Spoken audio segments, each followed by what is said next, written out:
Olá, eu sou o pastor Ronaldo Vasconcelos e você está no Teu MediaCast, onde você vê e ouve o melhor da teologia do Brasil. Hoje nós estamos começando com o nosso primeiro episódio e tendo a alegria de ter o nosso convidado especial, Reverendo Augusto Nicodemos. É alguém que nós temos um carinho muito grande. Obrigado. E que hoje nos brinda com a presença. Reverendo Augusto é pastor auxiliar na primeira igreja presbiteriana do Recife e tem seu doutorado em Novo Testamento no Westminster Seminary. Também é pai, marido e avô, não é mesmo? Talvez eu tenha alguma responsabilidade nessa nisso. ordem. Às vezes muda um pouco. Talvez eu tenha responsabilidade nisso, considerando que os netos são meus filhos. Isso aí. Mas nós temos a alegria de tê-la aqui conosco, nos dando o início aqui dos nossos trabalhos com o podcast. E vamos caminhando com a nossa conversa a fim de instruir a igreja brasileira e poder também ter essa conversa gostosa. Reverendo, nós convidamos o senhor para falar um pouco da igreja evangélica e da situação dela. É alguma coisa que o senhor já tem escrito, alguma coisa que o senhor já tem falado bastante pelo Brasil. E a pergunta que a gente pode começar é aquela que o senhor também já respondeu em um dos seus livros. O que estão fazendo com a igreja brasileira, reverendo? Sim. Em primeiro lugar, minha saudação para todos os ouvintes do programa e a minha oração para que Deus use esse canal para abençoar a igreja brasileira, trazendo, de fato, boa teologia, bom ensino, tão necessário para os nossos dias. E parabéns pela Comev pela iniciativa do programa. Bom, Ronaldo, a situação da igreja brasileira nunca pode ser avaliada a não ser a partir do que a palavra de Deus nos fala a respeito dela. Não há dúvida, de acordo com a Bíblia, de que Deus sempre teve um povo para si, que ele amou, elegeu e chamou desse mundo para ser um povo santo, um povo característico dele. Esse povo tem sido mais numeroso, menos numeroso, mais visível, menos visível, dependendo da época da igreja, da história da igreja.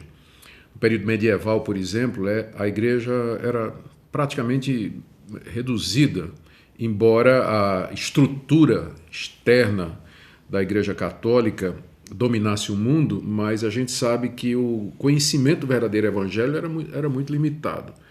Deus teve misericórdia, a reforma protestante começou, a igreja se torna outra vez bíblica, segundo os padrões que a gente encontra na Escritura. Depois ela decai outra vez, ou seja, a história da igreja nos mostra que ela passa por altos e baixos. Então, quando a gente tenta examinar a situação da igreja em qualquer período, a gente tem que levar em consideração isso. Primeiro, ela é imperfeita. Segundo, ela está sendo trabalhada por Deus. Ela aqui nesse mundo é chamada de igreja militante. Outro ponto importante é que nós não sabemos quem são os verdadeiros salvos dentro da grande massa que se professa cristã. E também lembrar que falsos profetas sempre existiram desde a época de Jesus. Jesus já avisou aos seus discípulos que se precavessem contra a aparição deles, que eles haveriam de aparecer e de surgir. Então, dito isso, quando olhamos a igreja brasileira, nós percebemos todos esses fatores em operação. Por um lado, a bênção de Deus preservando um povo fiel. Você encontra igrejas locais onde as marcas da igreja são exercidas com muita fidelidade, que são a pregação da palavra de Deus, o exercício da disciplina para ajudar os membros faltosos e a ministração das ordenanças ou sacramentos, que é o batismo e a ceia do Senhor. Então, há muitas igrejas locais no Brasil, de várias denominações, que fazem isso. Então, isso é obra de Deus, nós não podemos negar. Não podemos dizer que a igreja no Brasil está um desastre, que não presta, que tudo está fora de trilho e tudo mais, como alguns fazem, né? Porque isso aí seria negar o que Jesus nos ensinou e o que a Escritura toda ensina, de que Deus sempre terá um povo para si. Dito isso, também a gente precisa ser bastante realista, né? A igreja hoje ela é marcada por uma série de práticas litúrgicas, metodológicas, eclesiásticas, administrativas, que não batem bem com aqueles princípios que a palavra de Deus nos ensina. Vamos pegar, por exemplo, a questão do culto. A Bíblia é muito clara sobre os princípios que norteiam o culto a Deus. O culto tem que ser cristocêntrico, ele tem que ser um culto despojado de qualquer ilustração, não pode ser baseado em coisas físicas, ele é um culto espiritual. Ele tem que seguir e tem que ter apenas aqueles elementos que a Bíblia determina como sendo essenciais para o culto, que é a leitura e pregação da palavra, oração, louvores, o recolhimento de ofertas, nada mais do que isso. Aí quando você pega o padrão bíblico de culto e você olha para a igreja brasileira, o que você vê é um desvio muito grande. Culto se torna show, culto se torna palco para a apresentação de bandas e de cantores famosos, gente que vai dar testemunho e o dinheiro rolando solto por detrás disso aí. Então, há muito pouco de culto verdadeiro, né? Há muito show, há muita apresentação, muito teatro, mas pouco culto verdadeiro. Na área de missões, a mesma coisa. No afã de encher as igrejas, você encontra aí gente apelando para tudo quanto é de método para manter a casa cheia. Aí vem diversão, entretenimento, promessas que não vão se cumprir. A teologia da prosperidade tem servido exatamente como isca para trazer muita gente para a igreja, baseada em falsas promessas de prosperidade que não vão acontecer. Até hoje a teologia da prosperidade só serviu para prosperar os que pregam, né? Nunca os coitados que estão ali dando tudo o que tem. Então, nesse ponto, há grandes desvios. As denominações históricas, oriundas da Reforma Protestante, como os presbiterianos, batistas, episcopais, luteranos, eles têm experimentado um estacionamento, né? Chegaram num platô onde o crescimento é vegetativo, é pouco o crescimento. E mesmo assim, ele se dá às custas do compromisso em algumas dessas denominações com a teologia liberal. Então, algumas dessas denominações pararam de acreditar ou defender os grandes pontos centrais da cristandade, do cristianismo. Há uma negação da Bíblia, como sendo... Nega-se que a Bíblia seja a infalível e inerrante palavra de Deus, questiona-se até por que é que Cristo morreu, a sua divindade, e por aí vai. Isso infecta os seminários e produzem pastores assim, que não têm mensagem e acabam apelando para... Ou eles viram coaching, ou vão ensinar cura interior, ou vão ensinar psicologia, mas Bíblia mesmo, que é bom, então você vê muito pouca coisa. Agora, reverendo, quando a gente vê aquela frase famosa que a teologia começa na Alemanha, ela é piorada nos Estados Unidos e aí vem para o Brasil e eles conseguem fazer uma salada pior do que já vinha. Faz sentido isso para o que o senhor está dizendo? Faz. Praticamente todas essas tendências destrutivas para a igreja que nós encontramos aqui, elas fizeram esse roteiro aí. A teologia liberal ela nasce na Alemanha. A teologia da prosperidade nasce nos Estados Unidos, por exemplo. A nova era apostólica, que tem dado origem a líderes totalitários, criando comunidades, exigindo obediência absoluta e se arrogando como apóstolos de Jesus Cristo, isso tem origem nos Estados Unidos, no ministério de Peter Wagner. Né? Há pouca coisa que seja realmente brasileira aqui. Para não ser injusto, eu devo admitir que Edir Macedo é muito criativo.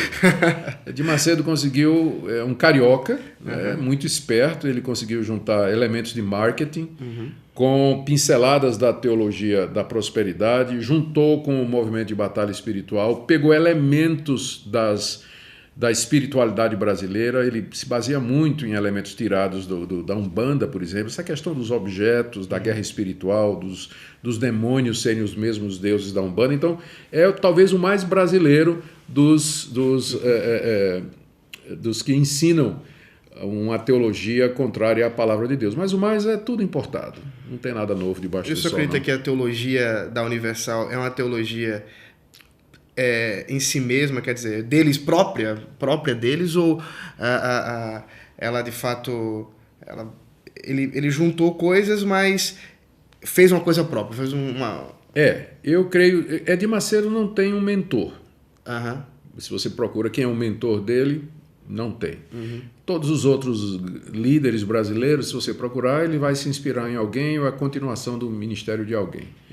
Edi fundou a Igreja Universal, depois de passar algum tempo na Casa da Bênção. Ele sai da Casa da Bênção, juntamente com R.R. Soares e mais um outro, funda a Universal, briga com R.R. Soares, que funda a Igreja Mundial da Graça, se não me engano, aliás, é outro nome, não é? Internacional da Graça, briga com um obreiro chamado Valdomiro Santiago, que sai e funda a Mundial do Poder de Deus, briga com um obreiro que sai, é o Agenor Duque, que funda agora a Igreja da Plenitude do Trono de Deus. Quer dizer, todos esses que vêm depois, eles têm como mentor Edir Macedo.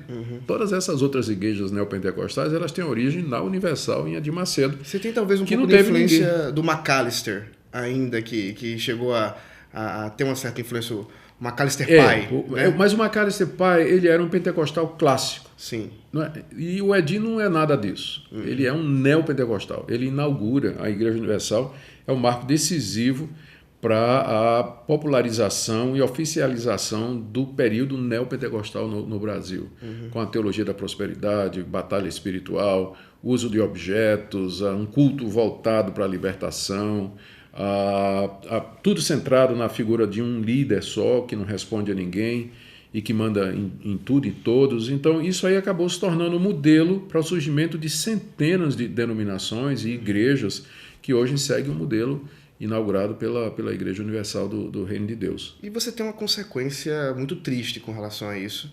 Eu sei que o senhor já viu isso bem de perto, porque tem recebido em sua igreja pessoas oriundas desse tipo de igreja, que são pessoas muito feridas com tudo isso. Sim. E então nós temos cada vez mais pessoas que olham para a igreja evangélica com um rancor, com tristeza, porque foram muito machucadas com isso. Como é que o senhor observa essa situação? Essa sua observação está correta, né? Essa sua percepção.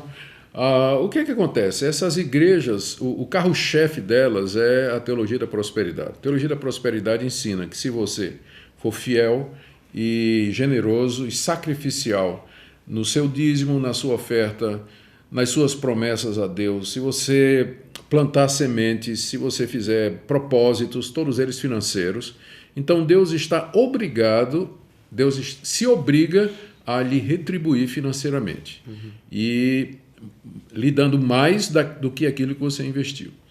Então, o problema com essa teologia é que ela pega um ponto bíblico, e é verdade, Deus costuma abençoar os generosos, abstrai do contexto histórico e literário, canônico, e faz uma releitura do Evangelho a partir disso aí. Então, o resultado é que tudo é visto da ótica da prosperidade. Então, Deus acaba se tornando o Deus a quem as pessoas recorrem, não para perdão de pecados e vida eterna, mas para a solução dos seus problemas, para a saúde, resolver o problema do negócio, arrumar um emprego, arrumar uma esposa, um marido. Não é? A salvação acaba sendo não a salvação de pecados somente, mas a salvação da situação de miséria, de opressão. Então, eles fazem uma releitura da Bíblia a partir dessa perspectiva da prosperidade. Então, essa leitura ela é perniciosa e faz com que o resultado seja uma teologia que não tem nada a ver com o cristianismo histórico. Né? Não é sem razão que a Igreja Presbiteriana do Brasil, já na década de 90, ela tomou uma decisão de não considerar a Igreja Universal do Reino de Deus como uma igreja irmã. Tanto é que quem vem da Igreja Universal para uma igreja presbiteriana tem que fazer a profissão de fé em Cristo outra vez, passar por uma classe de catecúmenos e batizar-se em nome de Jesus Cristo para fazer parte da igreja. Pensando nisso, nem tudo é tristeza. Nós temos visto um certo despertamento, inclusive dentro dessas comunidades neopentecostais, pela teologia reformada. Sim. Que também tem uma influência dos Estados Unidos, com o neocalvinismo, e isso tem chegado aqui no Brasil e tem ganhado, de fato, bastante efervescência. Isso é um ponto positivo. É um ponto bastante positivo. Hoje, a quantidade de pessoas que frequentam igrejas pentecostais, quer sejam as pentecostais clássicas, quer sejam as neopentecostais, e que apreciam ou têm tomado conhecimento da teologia reformada é muito grande mesmo. E tem, inclusive, causado alguma preocupação nos líderes dessas denominações, não é? A ponto deles terem se arregimentado e tomado algumas medidas um pouco mais severas, né, para evitar a debandada de membros dessas denominações para as igrejas de linha reformada.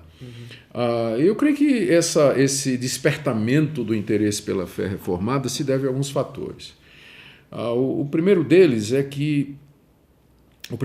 a publicação de material reformado pelas editoras, como a editora Fiel, a editora PS, há 25 anos atrás. Quando eu fiz o meu seminário, há 30 e poucos anos atrás, quase 40 anos, não tinha literatura reformada em português. Eu tive que ler Calvino em espanhol, eu tive que ler Berkoff, a Teologia Sistemática Básica, em espanhol. Quase todos os bons livros tinham que ser em espanhol, não tinha nada bom, tinha pouca coisa boa em português.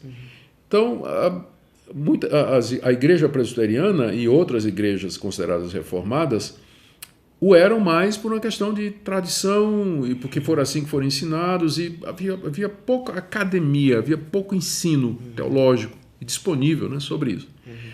Mas aí começou-se a publicar boa literatura dos puritanos, dos reformadores e de autores que na época eram chamados autores modernos, né, que tratavam das questões fundamentais da teologia reformada, o que era reforma, quem eram os puritanos, o que é a teologia reformada, o que é predestinação, o que é eleição, o que é a soberania de Deus, como isso se relaciona com o livre-arbítrio, o que é o culto, quais são os princípios fundamentais do culto.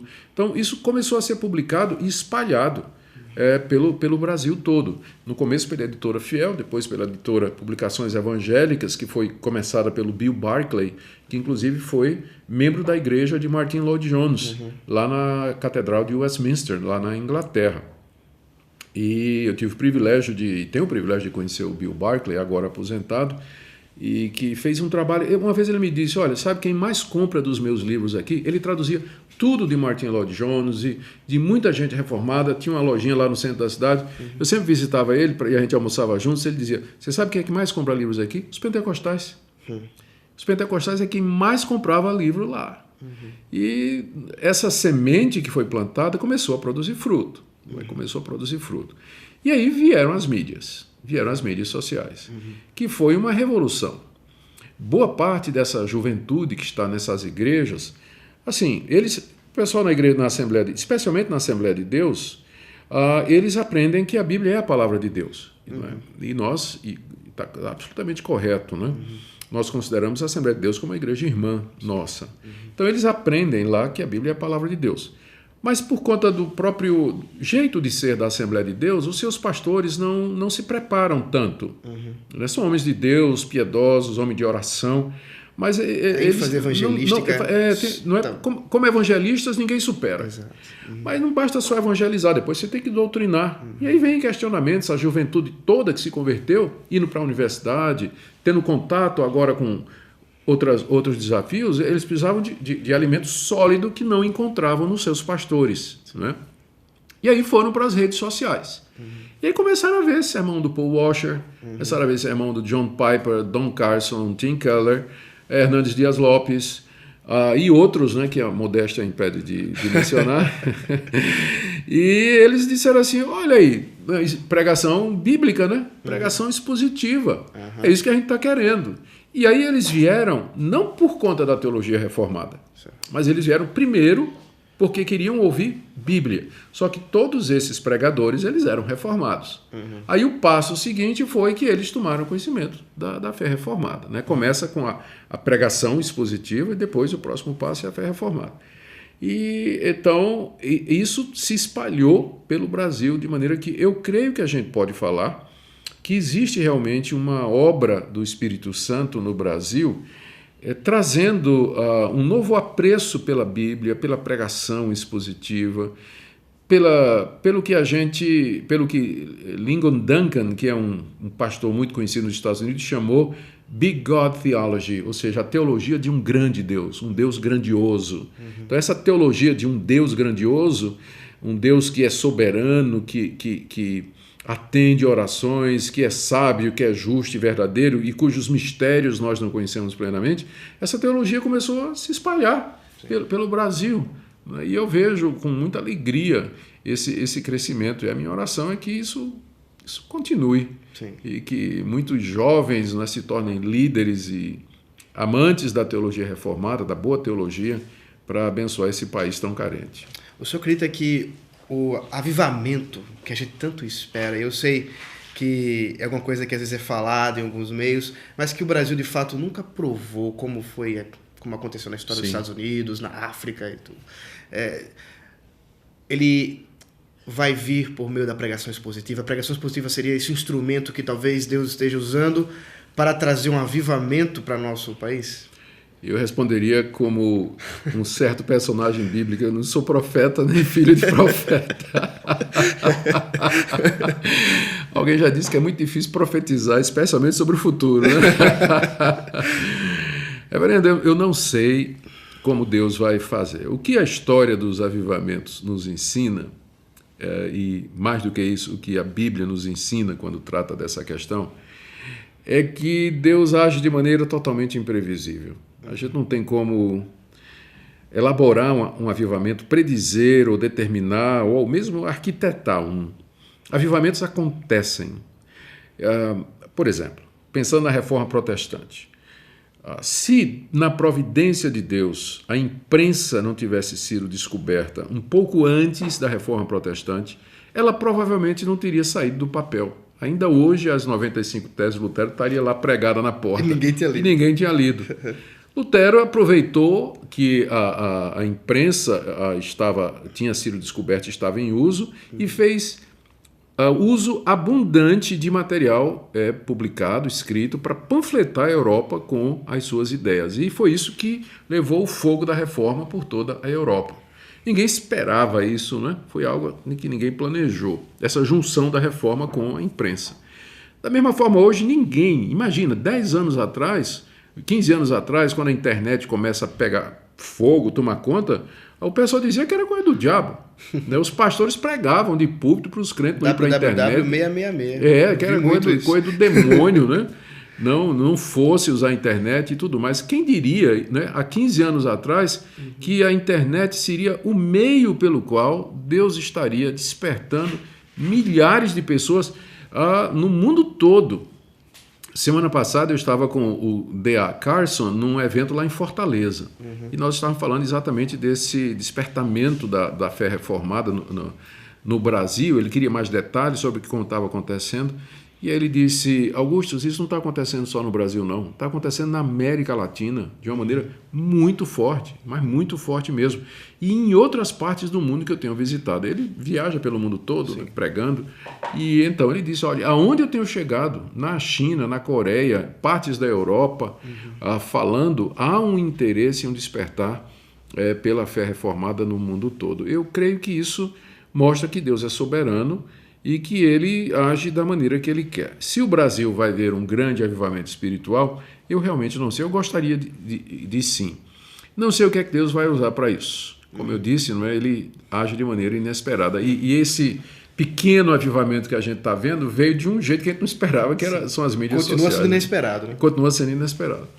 Agora, se o senhor fosse um pastor iniciando seu ministério e ouvisse as coisas que o senhor acabou de falar com respeito à pregação expositiva, essa seria a ênfase que o senhor buscaria no seu ministério? Procuraria aprender mais sobre pregação expositiva, como poder comunicar melhor o evangelho e também, é claro, aprender mais sobre teologia para isso ficar mais sólido? Claro. Esse seria um caminho? Sem dúvida.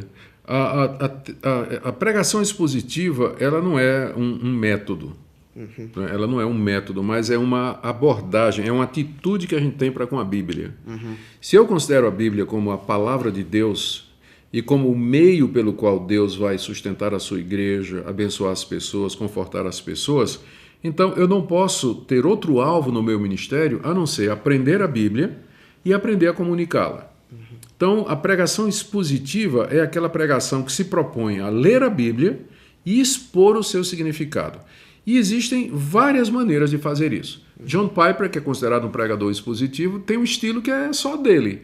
Eu nunca vi ninguém usar. Eu vi o Carson pregar agora em Fortaleza, já tinha visto antes, e eu considero que o meu estilo de pregação e o do Carson são muito próximos, são bem parecidos nesse ponto. Já o Tim Keller, que também é considerado pregador expositivo, já é outra maneira também.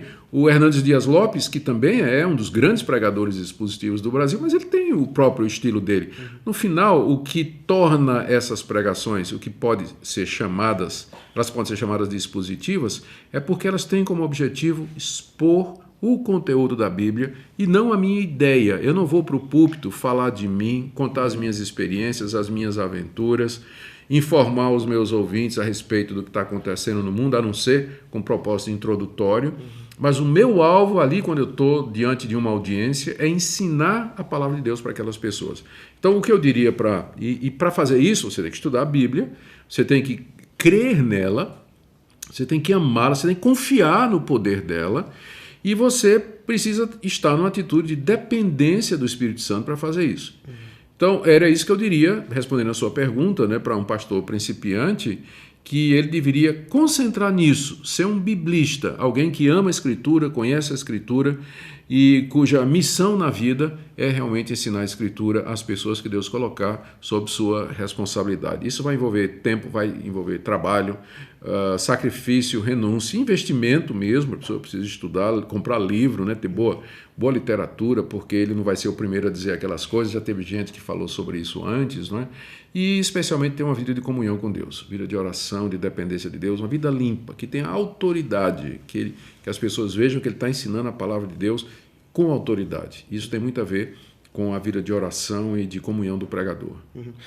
Mudando um pouco do assunto, mas pensando ainda nesses problemas e como a igreja se encontra, tem um tema que é um pouco mais delicado, mas que a cada dia fica mais efervescente em nosso país, que é a relação entre a igreja evangélica e a política. Sim. Como o senhor tem visto isso? Como é que o senhor tem enxergado a questão partidária? Como o senhor tem visto até mesmo pastores que se tornaram políticos e políticos que parecem pastores? Como é que é isso? Eu sempre fui da opinião de que a igreja, enquanto igreja, ela não deveria tomar partido nenhum. Ela não deveria se associar a nenhum partido. A razão é muito simples. Todos os partidos, nenhum deles é perfeito, nenhum deles defende uma agenda que bata exatamente com a agenda da igreja. Não existe. E o que acontece é que partidos crescem e caem em desgraça. Né? Crescem e caem em desgraça. Então, tudo isso, a política é muito fluida, ela muda muito. Um dia você tem determinado partido, determinada ideologia aplaudida e muito bem, você ganha alguma confiança. No ano seguinte, aquilo tudo, aparecem os escândalos, as brechas, os desvios. E se a igreja tem a imagem dela vinculada a esse partido, que é de direita ou de esquerda, ela cai junto com o partido. Né? Ou então ela fica aberta a muita crítica. Então, eu não creio que seja uma boa ideia igrejas fecharem com candidatos, fecharem com políticos, publicar ou dizer publicamente esse é o nosso candidato, como acontece em algumas igrejas no voto de cabresto, né, que o líder principal determina que os seus membros votem naquele político. Isso não é uma pregação expositiva, né? Não, isso não é. Isso é um tipo de pregação. Então, eu começaria dizendo isso. Agora, dito isso, é preciso fazer uma ressalva. O cristão não pode se isolar das questões do mundo em que ele vive. Então, eu acho absolutamente correto e justo um cristão se envolver na política. E eu dou o maior apoio a jovens que desejam trilhar esse caminho, que desejam entrar na política com o propósito de servir a população brasileira e não ser despachante de igreja. Porque tem gente que quer ser político, né, que foi colocado pela sua igreja lá para conseguir isenções, para conseguir benefícios, uma carrada de tijolo, um caminhão de telha, uma propriedade, desembaraçar um problema fiscal. Né? Então, isso aí é lamentável e não deveria nem ser chamado, esse pessoal deveria nem ser chamado de cristão. Mas existe espaço para a política quando se pensa nela como a arte de aplicar a Constituição brasileira com seus direitos e deveres a todos os cidadãos, levando e promovendo o bem comum. Então, o político, ainda que ele seja evangélico, mas ele foi eleito para ser deputado do Brasil, ou da sua cidade, da sua região, perdão, o senador é de uma região também, e ele vai ter que agir em benefício de todos, crentes ou não, e não pode ser parcial nessas questões. Então, nisso eu acredito. A igreja deve ficar isenta, eu digo assim, ela deve ser apartidária para poder falar. Ela Voz tem profética. que ser a voz profética, ela tem que ser a consciência do Estado. E tem que alertar os governantes, ou à direita ou à esquerda, quando eles ultrapassam o seu mandato ou quando deixam de exercer os seus deveres com os pobres, os oprimidos, deixam de respeitar ou de fazer respeitar a propriedade, o direito à propriedade, o direito à liberdade de expressão. Então, tudo isso a igreja tem que cair em cima e falar. Então, eu sou dessa linha que crê na igreja como a consciência do Estado e a voz profética. Para ela fazer isso, ela não pode se alinhar com o governo, não pode estar alinhada a governo de posição nenhuma. Mas ela precisa estar livre para poder fazer isso.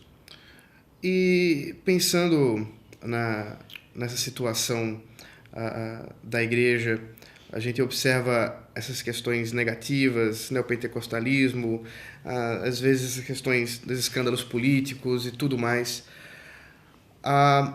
O olhar hoje que o senhor tem para a igreja, pensando nos planos que Deus tem para a igreja, como revelados na sua palavra, a Igreja Evangélica do Brasil, o senhor olha para tudo isso e vê Deus agindo e tem que tipo de esperança, que tipo de expectativa?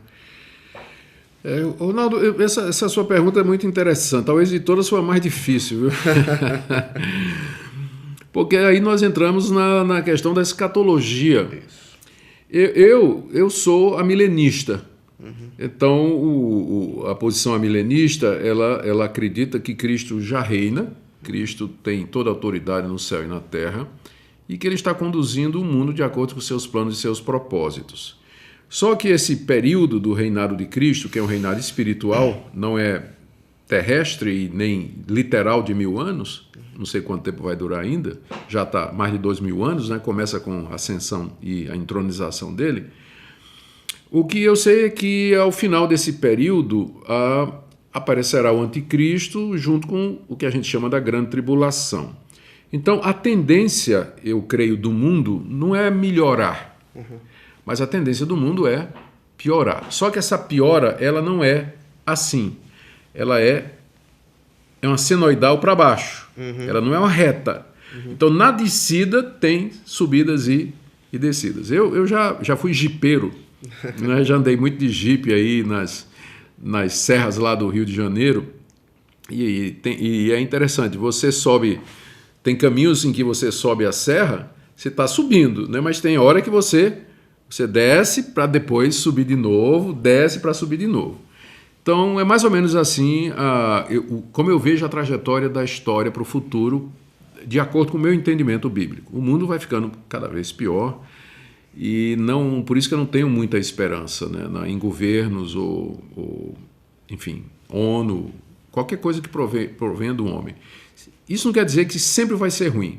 Por exemplo, a minha teologia acomoda uma melhora do Brasil. Certo. Vamos supor que esse governo acerte.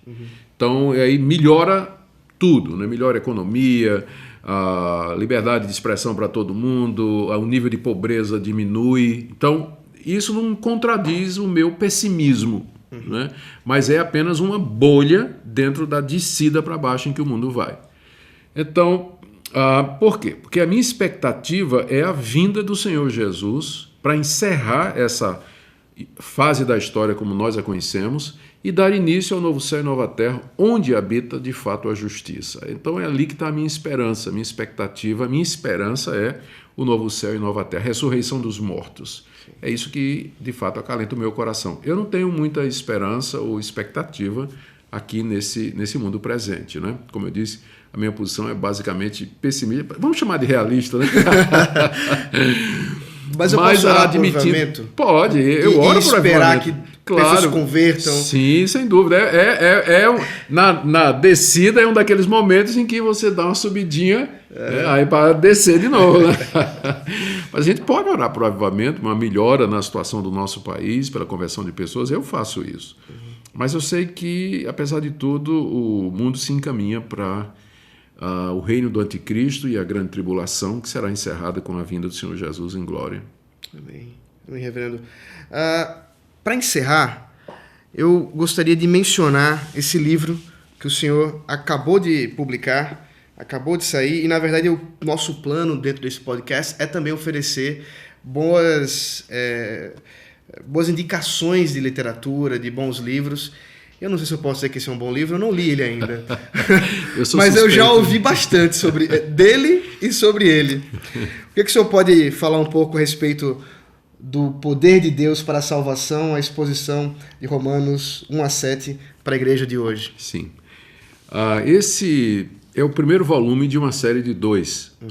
Eu fiz uma exposição completa na Carta aos Romanos começou nos 4 anos que eu estava na igreja de Goiânia e terminou depois que eu assumi o pastorado auxiliar na igreja de Recife. Então, o livro é resultado de exposições bíblicas feitas nessa famosa carta do apóstolo Paulo. O primeiro volume, a editora Vida Nova achou por bem ir até o capítulo 7 de Romanos. O próximo volume, que deve sair ainda nesse ano aqui, de 2019, ele então terá ele vai compreender do capítulo 8 até o capítulo 16. Escrever em Romanos é um desafio e a gente pode pagar um mico muito grande, porque você tem obras magistrais, né? Calvino escreveu sobre Romanos, D.A. Carson escreveu sobre Romanos, R.C. Sproul escreveu sobre Romanos, John Stott, Romanos, o Lloyd Jones são 8 ou 9 volumes sobre Romanos, né? Então a gente escreve assim, meio acanhado, né? Esperando não pagar mico. O diferencial desse livro é que ele é o resultado de pesquisa de um pastor brasileiro, vivendo no contexto brasileiro e querendo responder em que sentidos o livro de Romanos se aplica à nossa situação. Então, talvez esse seja o diferencial. Ele é devocional, ele é conciso, sem deixar de ser exegético, né? Que é a pegada que eu sempre procuro ter nos volumes que eu publico.